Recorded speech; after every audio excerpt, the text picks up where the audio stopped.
So we have choices in this world and opportunities that come our way. Sometimes we don't know how to reach out and grab those opportunities. And of course, the world isn't waiting for you to get started. It is moving on without you. And of course, this leads us to the idea of diminishing opportunity or diminishing marginal opportunity.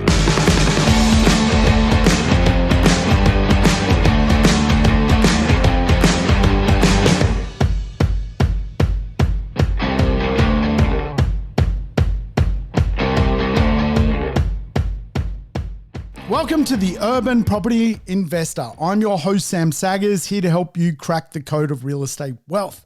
Today's show, opportunity costs, what it means to you as a property investor. We're going to dig into really the diminishing marginal opportunity in Australian real estate for property investors to get ahead. It's a pretty serious topic. Things are disappearing before our eyes. Even despite the trough the real estate market's going through at the moment, good opportunities are still very hard to find. Big part of my day, every day, is looking for opportunities. So let's have a chat about the diminishing opportunity marketplace we now operate in inside Australian real estate. The future of Australia real estate, where is it going? What does it mean to you as a property investor? Today's show is all about it. If it's your first time tuning in, welcome to the show. Welcome to the Urban Property Investor. There are some rules. Play the show in double speed. And of course, if you're into lessons on real estate, all the shows I've done are actually property lessons. So feel free to dart about, go back, listen to some past shows.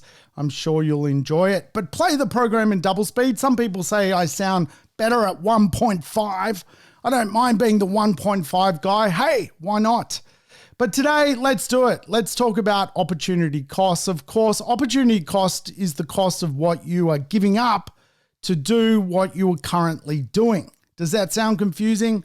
Well, simply, opportunity costs are the things that get away from you and escape you because of inaction. Quite often, you'll hear property investors like old fishermen talk about the catch that got away.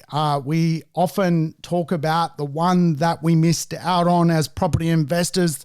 There could even be a bar, a property investors pub where investor barflies sit around and talk about the property that got away. We've all got one of those stories. I've got plenty of them.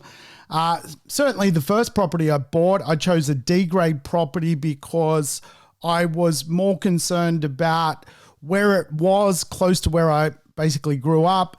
And also I didn't want to push the price envelope because I was worried about my back pocket. I could have actually borrowed more at the time when I purchased my first property and secured an absolute A-grade property.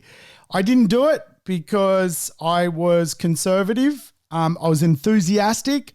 And I tell you what, I look at that opportunity quite often. It's in the suburb of Balmain. It was a little bit more than the property I bought at the time, my first property. But that property has gone on to basically almost quadruple in value over a period of time. And the first asset I bought, thankfully I sold it, but it was a dud. So we have choices in this world and opportunities that come our way. Sometimes we don't know how to reach out and grab those opportunities. And of course, the world isn't waiting for you to get started. It is moving on without you. And of course, this leads us to the idea of diminishing opportunity or diminishing marginal opportunity. So when I define diminishing opportunity in Australian real estate, I can really link it to a couple of ways to view the problem.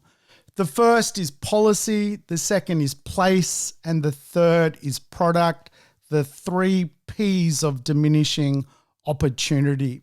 Now, obviously, when it comes to the idea around policy, Australian real estate is gearing up to move on from property investors at a mum and dad level to provide property solutions to tenants. I talked about this in the last podcast that I went through. There are some massive things unfolding inside of providing long tenure to the tenant marketplace. Most notably, of course, is the build to rent movement. It's just started in this country and will eventually become one of the controlling narratives to provide housing to the rental market inside Australia. What that will do from a policy level is certainly provide tenure to tenants. It may take the pressure from a policy point of view to encourage property investment from a mum and dad level. And of course, as we know, affordability is linked to supply. The whole purpose of creating supply is to create affordability.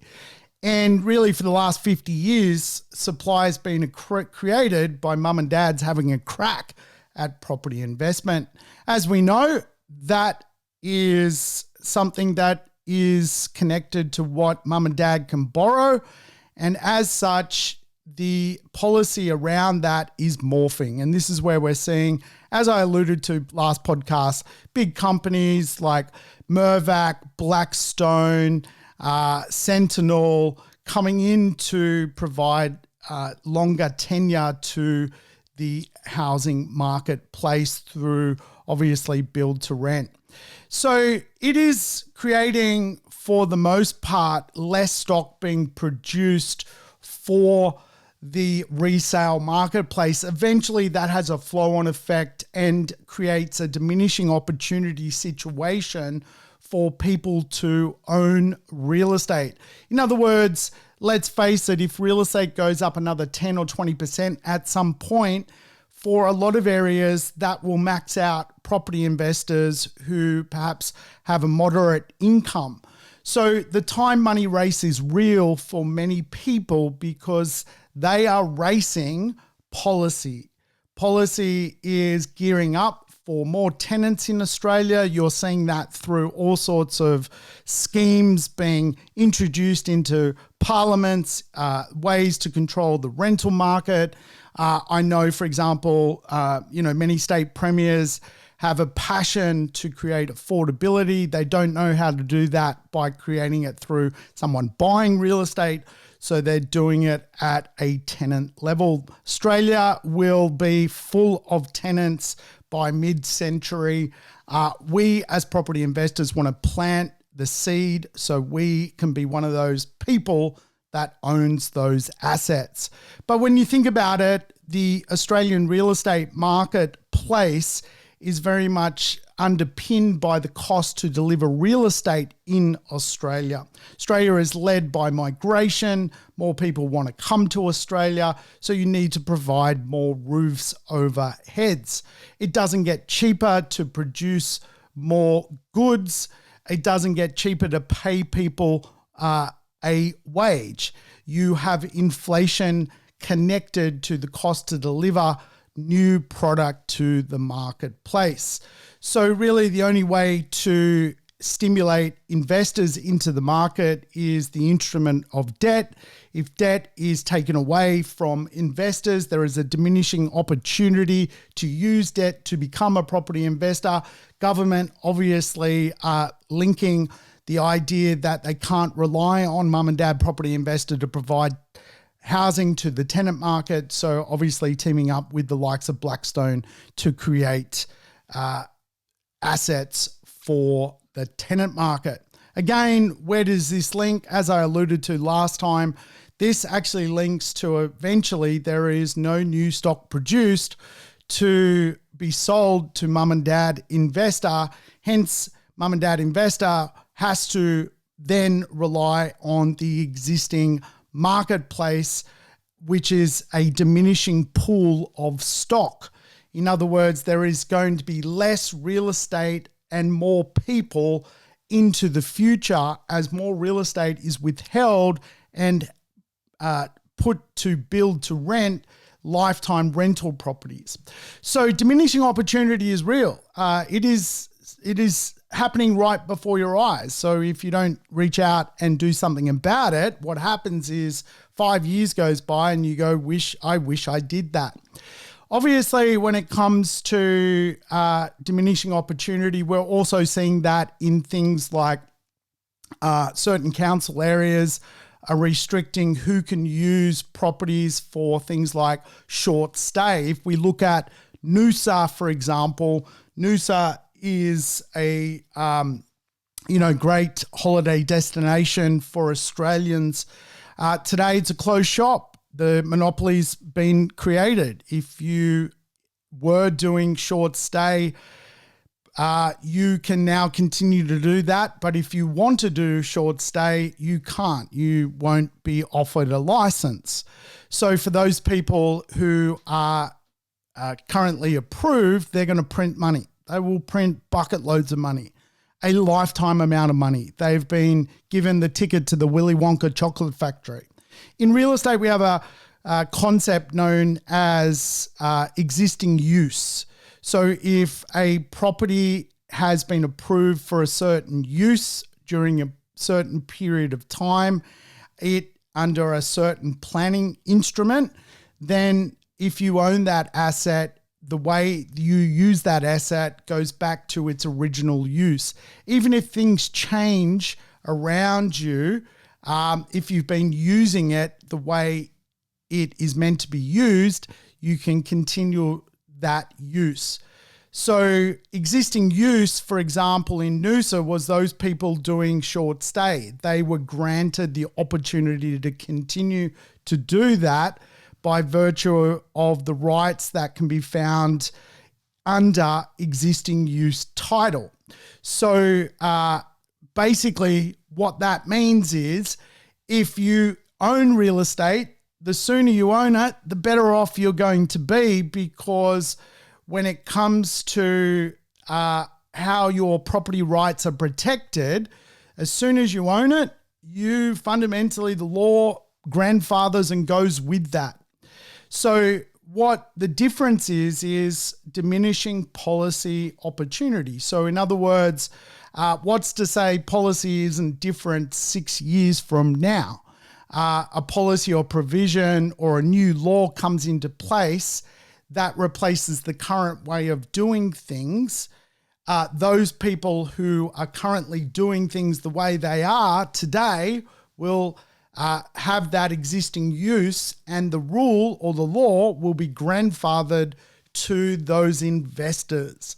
So the point of the conversation here is no one can guarantee what the future looks like when it comes to policy, but if you own real estate now, you can control today's policy. And if we actually look at today's policy, it is very, very good. Negative gearing exists. There are tax abatements for investment properties. Investors get some high rewards for taking the risk to provide tenure to the rental market. Obviously, if things change in the future, the existing use remains with the particular people who are already using that use. So don't underestimate opportunity actually gets diminished as policies change. And as much as that is a reality, you see it every day. Like, when you first own a property, sometimes, you could change the rent every 6 months. Now it's every 12 months. So there's legislated change, and then there's also, high policy change, which fundamentally gets grandfathered. So we know policy is a thing here in Australia. Government's at work, they're doing things. These are the opportunities, they're diminishing. Your property rights are being taken away. So the sooner you get your property under your belt, the more likely you are to protect your property rights. So the second P is place. And obviously we as property investors have an opportunity to move money somewhere. When it comes to our global cities, Sydney, Alpha Sydney, the opportunity has disappeared for a lot of investors. The opportunity cost to buy in Alpha Sydney, and when I say Alpha Sydney, I'm talking around Sydney Harbour, 15, 20 Ks to the city, perhaps get something with land content. It diminished a long time ago. The opportunity costs left the market 10 years ago. You needed to buy 15 years ago to extrapolate to own real estate in what is one of the world's best real estate marketplaces. So where do you move your money to? Well, this is an interesting question. I look at places as a funnel. Obviously there are plenty of dying towns that you can move your money to. There are plenty of broken towns, small, wishy-washy places that you can move to your money to. There is no diminishing opportunity. There is plentiful opportunity. Where is the diminishing opportunity? Well, it certainly sits in our global cities, places like Melbourne and Sydney. It's going to be very, very hard soon to even buy in Melbourne. We've seen diminishing opportunity in Brisbane. Brisbane 5 years ago, 3 years ago, 2 years ago was an opportunist market. Now it is a diminishing opportunity market. In other words, it takes a lot more to find something that is fair market value for the next journey. So for us as property investors, I always coach this as a funnel. Start at global cities, go to new world cities, then to capital cities, primate cities, feeder cities. These are places where over time, your opportunity costs disappear. In other words, it becomes more difficult to buy in those places. Now, when I teach investment and building a portfolio, I teach the 5 properties in 5 cities plan. It's a simple plan. What it really is alluding to within the plan is that there is going to be a cost of opportunity if you don't take action in certain places. The cost of opportunity of investing in Alpha Sydney disappeared a long time ago. The cost of opportunity of Melbourne, Brisbane, Adelaide, Hobart, Canberra are diminishing. So if you want to own an asset in a good marketplace, a marketplace where the populace lives, and that you can bank on that area will continue to perform into your retirement, then you've got to reach out and grab it before it goes. Or what fundamentally ends up happening is people will then have to go to subpar places, Darwin, areas in, secondary places in our primary areas, right? So when it comes to city, very much it's an opportunity risk if you don't play the game. I certainly see some, still some opportunity in places like Melbourne, Adelaide, and Brisbane, but they're diminishing. They're disappearing. Now, I've been teaching this mantra for a while that 5 properties, 5 cities, it is worth it is worth investing that way. I've recently seen some clients talk about their 5 cities strategy, and it's just been awesome to watch what has unfolded for those people that reach 5 properties in 5 cities because they have crushed it over their 10-year journey. But in 2019, I wrote a book.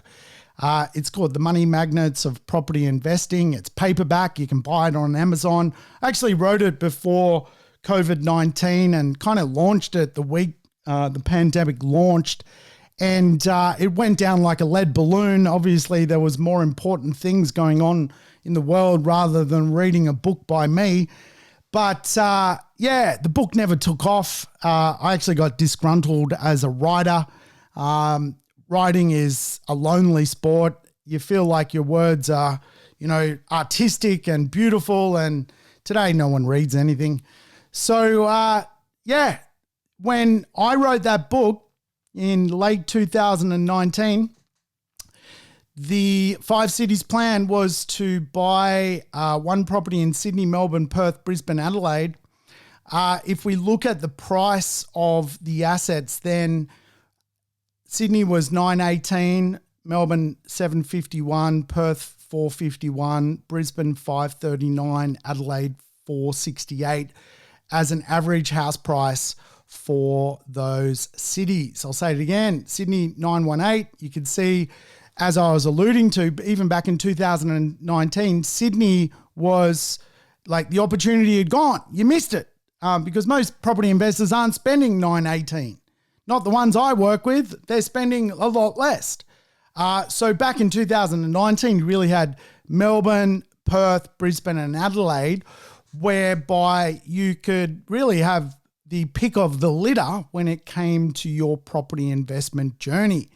In fact, back then, the total combined capital cities portfolio of cities with more than 1 million persons in it, the Australian portfolio, if you just bought the average price, house price property, was $3.129 million. A really good portfolio, because if you apply a 3% inflation rate, you're making $93,000 in basically growth to keep up with inflation per annum. And as we know, real estate does generally grow above inflation. So once you subtract out inflation, obviously that portfolio would have done well. How well it went, by the way, is now published. Like if we look at the 5 properties, 5 cities strategy, September 2022, and I just pulled this data from CoreLogic's September report. Obviously, you're listening to this a little bit later than September. I couldn't get the October figures, so I'm just using the September figures. Sydney 1.283, Melbourne 937, Brisbane 841, Adelaide 704, Perth 584. We can see we are now in a diminishing opportunity realm when it comes to keeping up with the average of property being promoted in Melbourne, Brisbane and Adelaide. If we go back to 2019, Melbourne was 751, now it's 937. For a lot of property investors, it's now out of reach. The opportunity has disappeared. It's left the building. If we go to Brisbane, it was 539, now it's 841. What a run. I'd been helping people pre-purchase in Brisbane all the way back to 2012 to get that run. No one knows when the run comes, but when it comes, boy, didn't it bite. If we look at Adelaide back in 2019, 468 now is 704. Interesting, remember the average portfolio of 1 million person cities back in 2019 was 3,129,000 with an inflation rate of 3%. It's fundamentally, you could subtract that out over 2 or 3 years because obviously inflation is inflation. But look at the new value. Even if you extrapolated 3 years of inflation or, a couple of $100,000 out there because things naturally cost more, the Australian portfolio today is now 4.352 million. Now, I've got real people, real customers who have taken that approach and applied it, and it blows my mind just seeing it. It's fantastic. I love it when a plan comes together. But obviously, we are now in a situation where your cost or lack of doing something is quite often causing a trip hazard or an opportunity cost. What I mean by that is, again, if you look at, for example, the Melbourne market, Brisbane market, Adelaide market, if it bumps again, it's over. It's kind of like Sydney. There's still a little bit of hope in all those places. And of course, a big part of my journey is finding that hope at the moment, very affordable and livable places for people to secure their rights to own real estate in our premier cities. but it is diminishing. What do you get for $1 million in our cities? In Perth, you could you could go to Crawley in WA. You're a 3-bedroom, 2-bathroom apartment with some nice, decent views of the Swan River. You're at $1 million. You could go to Newtown, Tasmania. A older style home. You're at $1 million. Port Melbourne, a real shabby looking shack built in the turn of the last century, needing a lot of repair, needing a full gut, maybe a full reno. You're at 1-1, right? This is Port Melbourne. It's tough out there. In Sydney, you've got really 2 choices. You can go to the edge of the city, almost basically where the city basically, I don't even know how to describe it. It's so far away from the center of the city. It's probably closer to Canberra than Sydney. Campbelltown. I've got some mates out in Campbelltown. It's a nice place. It's 70 Ks out of the city. You're looking at a rehab property, something to refurb at basically $900,000. Or you can get yourself a tiny 2-bedroom apartment close to the harbour for $1 million in a place like Drummoyne, Sydney. See, now we live in a mega region, the place between Brisbane and Melbourne, all the way along the coastline. Really, we don't see too much price discrepancy between all of those major cities, from Geelong to Brisbane, from the Gold Coast to Newcastle, from Newcastle to Melbourne. So you're under threat. You have a threat, an opportunity threat. And of course, the concept of diminishing opportunity is the idea that over time, places disappear. Now, I like to use this example when I talk about diminishing land opportunity or diminishing proximity opportunity. In 2008, I bought a $400,000 townhouse investment. It was 6 kilometres to the city centre of Sydney. By 2013, the market had risen by around 30%. The same townhouse was 60 kilometres, not 6 kilometres, but 60 kilometres to the city for $400,000. For every 1% the property market rises, you can add around 2 kilometres of proximity loss. I'll say that again. For every 1% the property market rises, you can add around 2 kilometres of proximity loss. It is a very important thing to understand. So when it comes to sitting on the fence or talking about, the rates aren't perfect today, opportunity cost is real. And when the market goes, it goes. Diminishing proximity loss is real. It's a real loss for cities. It's tough in the mega region, which most of Australia's population live in, the mega region of Melbourne to Brisbane. And of course, when it comes to diminishing proximity loss, our sublocations are also under threat. What is a sublocation? Well, cities have rings. We have the inner urban ring, the middle suburban ring, or the outer greenfield corridor ring. I'll say it again. We have the inner urban ring, we have the middle suburban ring, and we have the outer ring where new greenfield land is produced. So what is not technically under threat is outer greenfield land. It is abundant. It is slow to be produced, but it is not under threat. What is under threat, if you are an investor and you look at some of the better cities to own real estate in from your retirement's point of view, i.e. it's probably better to have a property in Melbourne for your retirement than Rockhampton. It's just logic that one economy is more powerful than the other economy. So if you go to places like Sydney, it's extinct.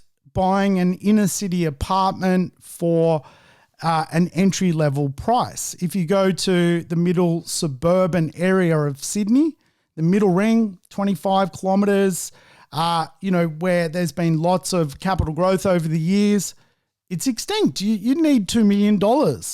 And of course, what that means is for other areas, there is diminishing opportunity to snare opportunity in those areas. So if you go to Melbourne, it's inner ring under threat. If you go to Melbourne's middle ring, it's under threat. If you can afford the opportunity to get into those areas before the opportunity diminishes, that's the game. That's the game. Same in Brisbane, same in Canberra. A lot of Canberra is extinct now for people. Unless you're parking up $1 million for a house or more, it's extinct. So property investors are extinct. And of course,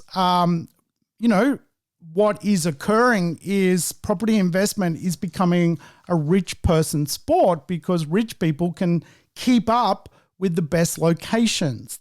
There's less diminishing opportunity for rich people than there are average people. And of course, my argument is play the game of the rich person. Get in where they're buying. Buy where the rich buy and you'll get the same result as the rich. So you've got to be able to keep up. And of course, what happens is when supply is created, it is naturally sent to the more affordable pockets of the city. Why? Because supply is designed for affordability. If you can buy an area whereby the area is still affordable and lightly supplied, it eventually runs out of supply. And of course, you get a corresponding level of capital growth because there is no new stock produced because that area in itself is now extinct to the production of stock. So for a lot of property investors, the opportunity or the sweet spot is the end of the supply chain in an affordable yet highly livable suburb within the inner urban ring or the suburban middle ring, but it is getting more difficult. So what have you got to do? You've got to weigh up whether doing nothing is going to cost you opportunity. Opportunity matters in real estate. We know that, there are now extremes inside of Australian real estate. You go down to the Rocks in Sydney or to Millers Point or to Circular Quay. An apartment close to the Harbour Bridge, people pay $100,000 per metre to live on Sydney Harbour. Now, that is absurd amount of money to pay to live and look at the Opera House and the Sydney Harbour Bridge. But again, it is a good example of what we would refer to as diminishing opportunity. One of the first deals I ever did was over in Kirribilli, looking at the Harbour Bridge. People are now paying $100,000 a metre to look at the Harbour Bridge. Bonkers. So those opportunities don't last. They disappear. The water view, the beach view, the park view, they go. And because they go, they're harder to find and they cost more to buy. So obviously when it comes to efficient real estate, if you want efficient real estate, it's running out. So my advice to you is to consider diminishing opportunity costs. Are you currently, do you have enough assets in good places before the cost for you to buy those assets disappears? Now, again, when it comes to analyzing this stuff, I often put together models. One model I work on is the pyramid of mobility. Mobility is a real thing. Movement is real. People need to get places, do things, be part of communities. When I analyze real estate, I often look for the big four. The big four are central business districts, central lifestyle districts, thriving local neighborhoods, and Netflix dormitory communities. What's a Netflix dormitory community? It's a community where there's nothing to do but watch Netflix and stay home. Diminishing opportunity relates to mobility. Today, there are real estate markets where you can cycle, walk, scooter, Uber ride, use light transport like bus, tram, light rail, or ferry. And they are connected to central business districts, central lifestyle districts, thriving local neighborhoods, and also those people who live there can Netflix and chill anytime they want. Remember, the further you're pushed out, the less mobility you're going to get. Today, because of diminishing opportunity costs, people have to buy regional. Regional, you're basically to get to a central business district, lifestyle precinct, you might have to use the regional train. You may have to drive a couple of hours. That's the reality of diminishing opportunities. My argument is, why not have it all? The right travel experience, the right offering, and that saves you time. When time saves when people save time, they pay more for it. And so obviously the pyramid of mobility is the idea that things are diminishing. There is diminishing opportunity to buy a property 20 Ks from Melbourne CBD and use the CBD, but also a local lifestyle centre, or buy an asset 20 Ks from the CBD, which has a thriving neighbourhood. So what happens is people are pushed and pushed and pushed and pushed further and further afield until really they're exposed to areas which are full of opportunity. There is no diminishing opportunity. They are areas which are abundant with stuff. There is no price problem in those places. And again, it is a real concept when it comes to real estate. Obviously, I think even last podcast I mentioned that we now have a diminishing climate situation, so places are disappearing. You know, as I might have mentioned last podcast, Lismore is being bought back. That means all of a sudden half a township is disappearing. Land is disappearing because climate is affecting land. Places are getting harder to put together because so much property is actually connected to bushfire risk or flood risk in Australia. Diminishing opportunity. There's also the diminishing opportunity of the third place. Of course, the third place is something I love buying in. Third place is a predictor of capital growth. I'm a big fan of buying real estate with a third place because you can always renovate real estate, but you can never change its location. A property next to a beautiful mountain view or a beautiful view of a waterway or a beautiful park next door or on a golf course or next to a beach or 2 streets back from an awesome coffee shop. All of that stuff adds value to real estate. Today, there is a diminishing opportunity to buy the third place, to buy an asset and get space. Space is disappearing. All of a sudden, for property investors, if they don't take the opportunity, what will the cost be? I don't know the answer to that. Time will tell. Will there be less diminishing opportunity for asset to space ratio? And of course, when it comes to the law of diminishing opportunity, we also have to go into the product zone. The product zone, of course, is the idea that real estate is something. It is a real building.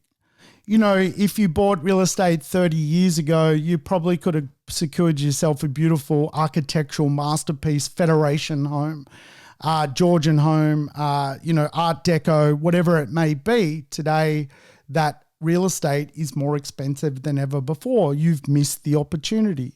In the 1980s, there was the standard quarter-acre block, which was, in our major cities. Today, we are down to 100-metre blocks.